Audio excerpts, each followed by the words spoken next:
Bonjour, dans cette vidéo, je vous propose de découvrir comment démarrer facilement avec Orneo en 3 étapes. Ici, je me trouve sur l'écran d'accueil sur lequel vous allez arriver lorsque vous aurez créé votre compte et qu'il n'aura pas encore été utilisé. La première étape consiste à créer un technicien. Donc, vous allez vous rendre dans l'onglet technicien qui se situe juste ici et ajouter votre technicien.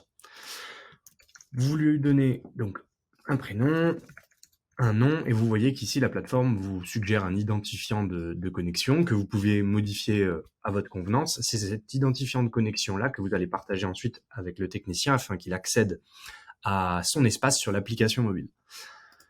Dernière étape, vous devez créer un mot de passe provisoire qui sera utilisé pour la première connexion du technicien. Je clique sur ajouter et à partir de là, donc le technicien a été ajouté sur la plateforme.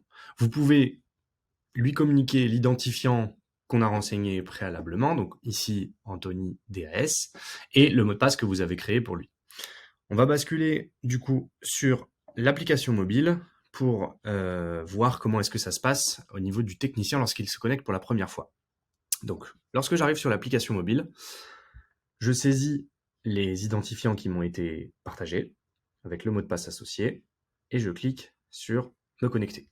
Vous voyez que la première étape, une fois que j'ai procédé à cette connexion, c'est de modifier le mot de passe pour que le technicien ait un mot de passe qui lui soit propre et que ce soit sécurisé.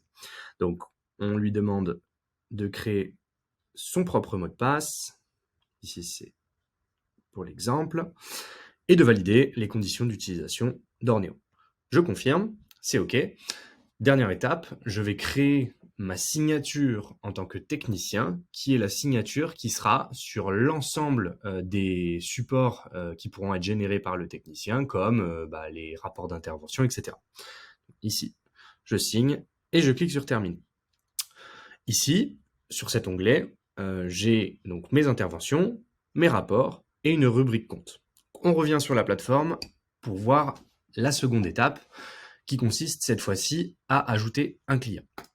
Donc, je vais dans la rubrique client, dans l'onglet client, je clique toujours sur ajouter et je choisis d'ajouter un client professionnel ou particulier. Ici, admettons qu'il s'agisse d'un client professionnel, je vais ajouter le nom de mon client, son adresse, on va prendre ici l'exemple de Vinci, et je finis par compléter son adresse avec la ville et le code postal 92 57. Je clique sur ajouter. Ça y est, mon client existe dans la base et sur Orneo pour ma société. J'ai beaucoup de choses qui pourront être faites par la suite au niveau du client, comme la possibilité de lui ajouter des documents qui lui sont rattachés, la possibilité de créer des contrats, mais on va s'arrêter sur les 3 étapes simples aujourd'hui qui vous permettent de démarrer facilement. Donc, première étape, j'ai créé mon technicien. Deuxième étape, j'ai créé un client. La troisième étape, c'est de créer une intervention qui va faire le lien entre les deux. Je clique sur créer. Disons qu'ici, je vais créer donc une intervention qu'on va qualifier de curative, qu'il s'agit de remplacer un composant défectueux. Si je le souhaite, je peux ajouter des précisions, contrôler, remplacer si nécessaire le contacteur principal.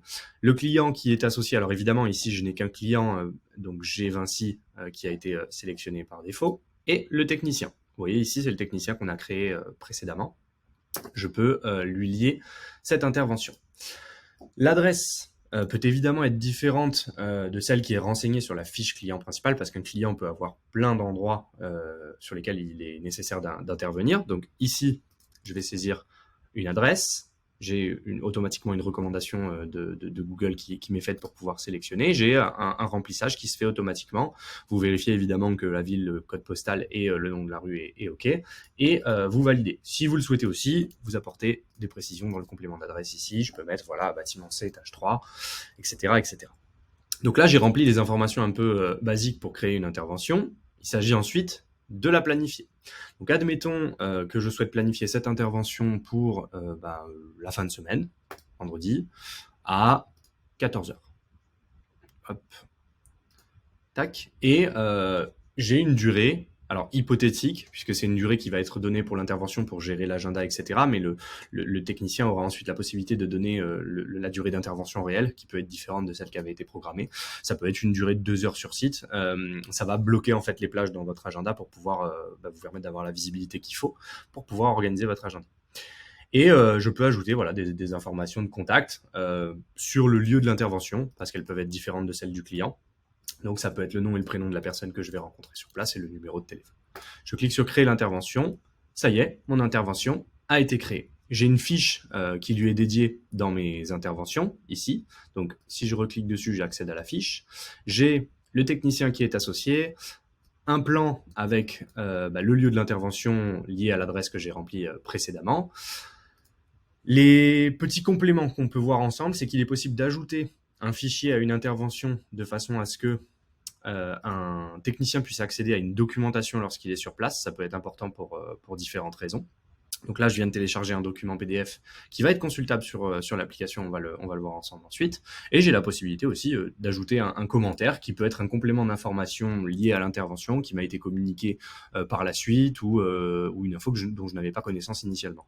Ici, j'ajoute un commentaire, par exemple, le client précise que le dysfonctionnement apparaît systématiquement au même moment de la journée. Ça peut être intéressant pour le technicien qui va intervenir afin d'identifier la cause de la nécessité de cette intervention.